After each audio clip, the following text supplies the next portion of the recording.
What's up, YouTube? Capital G here. Welcome to another episode of The Excellent Adventures. These are the excellent adventures of Mythical Beasts. So, if you don't know much about this archetype, let me give you a quick synopsis. They are going to be released in Extreme Force February 2018. They're pendulum based, but they're also spell counter based, which is just like, wait, what? We're still making that mechanic and releasing new cards that revolve around it. They don't really act, in my opinion, like a traditional pendulum deck. They don't pendulum summon all that much, but they do have ways of summoning face up from the extra deck. So it's really weird. Like, they summon from the extra deck, but not necessarily using the pendulum summon. In fact, the way that Konami doesn't really want you pendulum summoning every turn in this deck is the fact that they made every single monster in the archetype have the same pendulum scale. So they really don't want you pendulum spamming. And for the monsters to activate their pendulum effects, you have to control only one pendulum card on the field, or one pendulum card and a pendulum scale. So it's a really weird kind of archetype.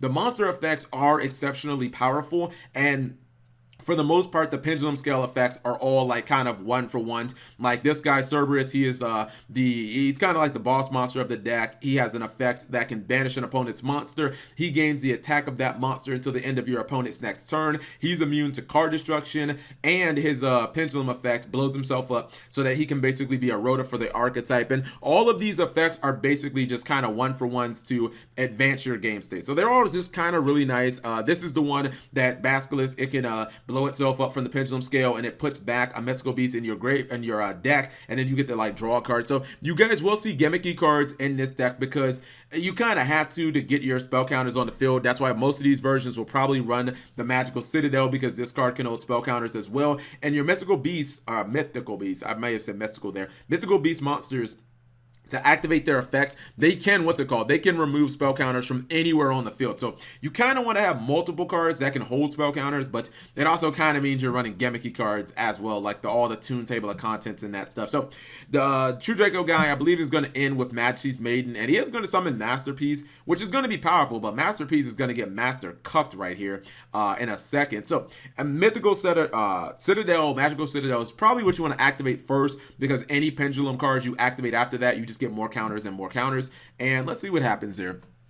Yeah, I think Masterpiece is going to try and blow up the Citadel, which is not going to do, because obviously it can just, remove a counter. So you see right there, first things first, he activates Cerberus, which is a Rhoda. Then he's going to activate the copy of the Jackal. Jackal summons from the pendulum, or summons from the extra deck, so that he can get Cerberus right back on the field. Cerberus is the boss monster from the deck. Now he's going to activate Basilisk, which is it's essentially, the draw a card by putting a card back into your deck. And you see that he's just able to completely wreck Masterpiece. Now keep in mind, even though Masterpiece was immune to spell and traps, it was still susceptible to monster effects. And even if Masterpiece had its effect, as he does have a spell and a continuous trap in the graveyard, it wouldn't even have mattered, because Masterpiece cannot blow up Cerberus. So soon as Cerberus hit the field, Masterpiece was just going to get wrecked, and the card is banished, so it's probably not coming back. I think he's going to Storm Forth and then go for Ignis Heat.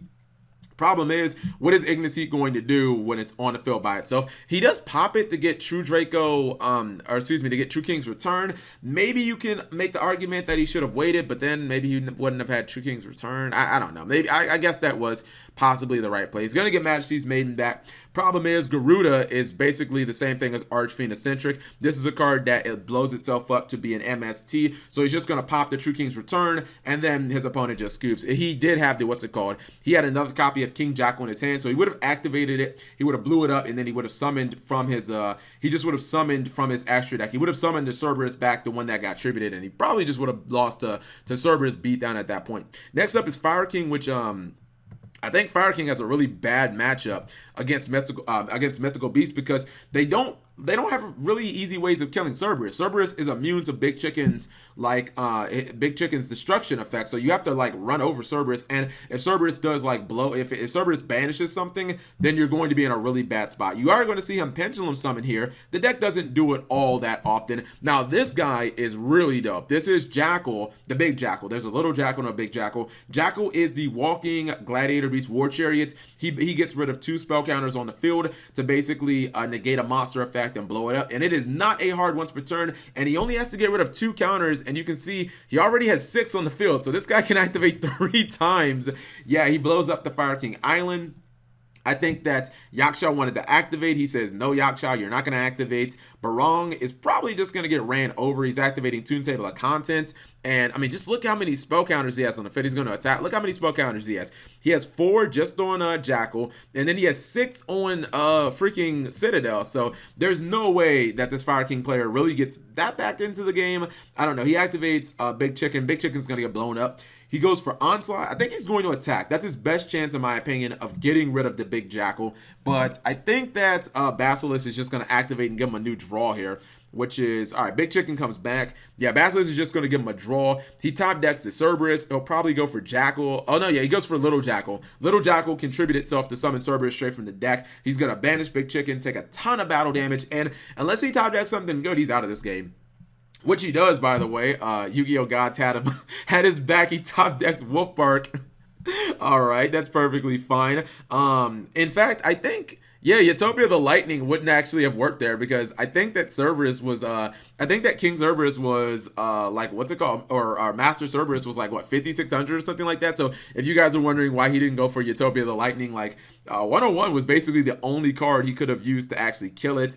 I believe he's going to activate Cerberus to get that Rhoda effect. Now, Jackal's just going to bring Cerberus right back. And at that point, it's basically just game over. He can banish the 101 again. He can gain its attack, and then he can just push for game, which is exactly what he's going to do. I really like Cerberus. Cerberus is an excellent card, especially the fact that it cannot be destroyed by card effects. And it's just so easy to summon, because you can summon it from your extra deck face up, and you can also summon it from your deck using Little Jackal. So this deck was, I don't know what this deck was. It was all over the place, and I think it's like 50, it's like 59 cards, something like that. It's called BA, or it's called BA Rank 6 Spam, which is just weird. He does make the Burning Abyss Link Monster, and he makes Lady B. Lady Beatrice is going to hit the field, and I don't know. I just don't know what the hell he's doing. Especially when he made M7 and he put the copy of Lazuli back in his hand. I was like, what the fuck are you doing? Like, what? Why would you use why would you use M7 on that? That seemed like really bad mismanagement. So Citadel's going to get blown up because he's going to drop Shadow Dragon into the deck, and it still counts as being activated, though. That's the big problem. Once he gets Jackal on, once he gets Master Cerberus on the field, it's a problem, because he's probably going to banish Lady Beatrice. And now you guys see Astrograph Sorcerer come out, which is fantastic in this card, because your guys all blow themselves up like they're Metaphors or something like that. He's going to completely clear his board, and I think the game might be over from there. Yeah, it looks like, actually no, maybe he can get back into this. He goes for Omega, which can at least run over Astrograph, but the problem is he still has to deal with Jackal. The thing about Jackal is it keeps that attack gain until the end of your opponent's turn. So he's like, he can't run over the Cerberus. He can't run over Cerberus with Omega, because it keeps it until the end of your opponent's turn. So that is obviously a problem for him. He's just going to keep activating more cards to get more counters. I think he's trying to put himself in a position where Cerberus had multiple counters on the field, and where he could either banish it, or he would just be able to attack over it like that. And you know what? I actually think, is he not playing an extra deck in here? I actually just noticed that. I feel like he's not even playing an extra deck. No, he isn't. Wow. I just noticed that while I'm doing this last duel, he's playing no extra deck. Maybe you could play Domain in this deck or something like that. Last duel is against Trickstar. I don't think this guy played this Trickstar deck right.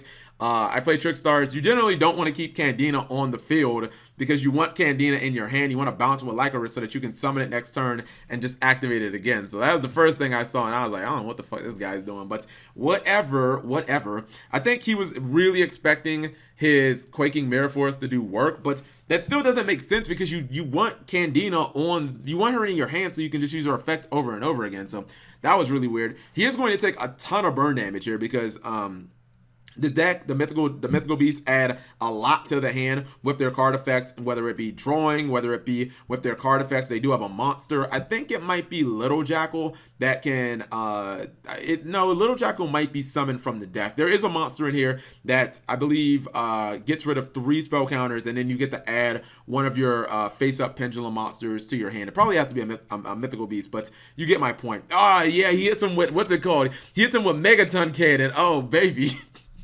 Once you get hit with Megaton Cannon, the duel is basically over. He uses Reincarnation just to stay alive. I feel like that was a bad Reincarnation. I just would have took the damage, because he does top deck Terraforming. So, maybe with that Reincarnation still in the graveyard, he could have like came back and he searches for Candina. The problem is now the Lycoris is like, or not Lycoris, but the Lilybell is like stuck in his hand. I don't know. I feel like I would have normal summoned that. Maybe got like double, double Holybell or something. It doesn't matter. He's just gonna banish Lycoris and just ultimately push for game. I kind of feel like in all of those duels, I'm pretty sure that the what's it called? I feel like the Trickstar guy was the worst. In fact, let me go ahead and show you guys the deck. I've already got it loaded up on what's it called, on YGO Pro 2. I really like YGO Pro and how easy it is to actually get a deck from a replay. That's something they should definitely implement into Yu-Gi-Oh! Percy. Even though, as you guys saw in 4 duels,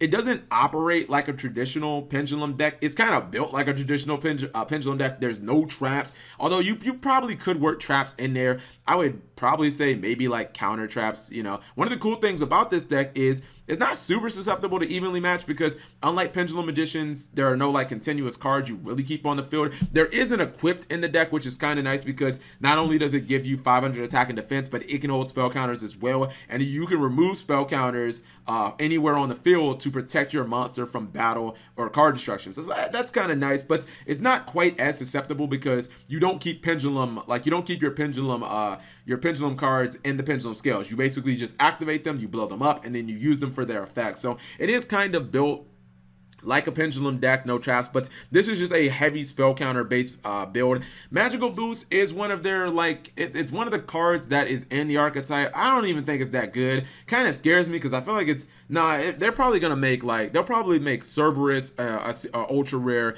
or maybe they'll make him a secret rare, and then they'll make like Jackal an ultra rare. I don't think this card is gonna be like, maybe it'll be a super. Essentially what it does is it's a quick play, and it gives a card that can hold spell counters 2 spell counters on the field. If it is blown up by your opponent, you get to summon a monster that can hold spell counters from your deck, and you put some spell counters on it. It's okay, but I don't know. I just feel like it should do more. Like maybe it should give the monster like 1,000 attack as well. That would be a little more, like that would be better in my opinion. Some of the other cards that do work in this deck, again, Archfiend Eccentric, Astrograph, these do technically let you Pendulum summon. Astrograph being a low scale lets you Pendulum summon like Archfiend Eccentric. As far as I know, this doesn't have any condition where you can only like summon like magicians or something like that. Archfiend Eccentric obviously blows itself up, adds counters to the field, can be Pendulum summoned. This one kind of just special summons itself from its own ability, and then adds these other cards back from what's it called, adds them from your deck to your hand. This is actually, if you're wondering why Duelist Alliance is in here, it's for Pendulum Paradox. Pendulum Paradox is actually really good because, again, all of these Pendulum cards kind of blow themselves up. Same thing with Archfiend Eccentric, so you get 2 different Pendulum monsters that have the same Pendulum scale, but with different names from your extra deck. These guys all have the same scale, but obviously there's a bunch of different names in here, so you can just kind of add them back to your hand. You can activate them again and again and again. I don't know, man, I feel like this deck needs like some type of counter trap to keep its field protected. Not necessarily something that stops monster effects. They already have Big Jackal to do that. Like something that stops like spell and trap removal, or something that stops like spell and traps would be really nice. Something like what the Magical Musketeers have. Maybe if it was a quick play, that would be even better, because then it would get you like spell counters. But anyways, if you guys are interested, I will probably put the deck in the description. Do I need to keep doing that? I feel like I don't need to do that anymore. I'm not gonna do that. You guys can see the deck here. If you have any questions as to what these cards are, just put them in the comment section, because I'm pretty sure that somebody will be able to answer it, because I keep getting people who are like, Cap, I can't download your deck or whatever. I'm like, bro, you have to open these in YGO Pro or whatever, but you guys can obviously see the deck. Anyways, whatever you guys think, leave it in the comment section below. Thank you guys for watching. As always, subscribe if you have not already. Turn on those notifications for daily videos.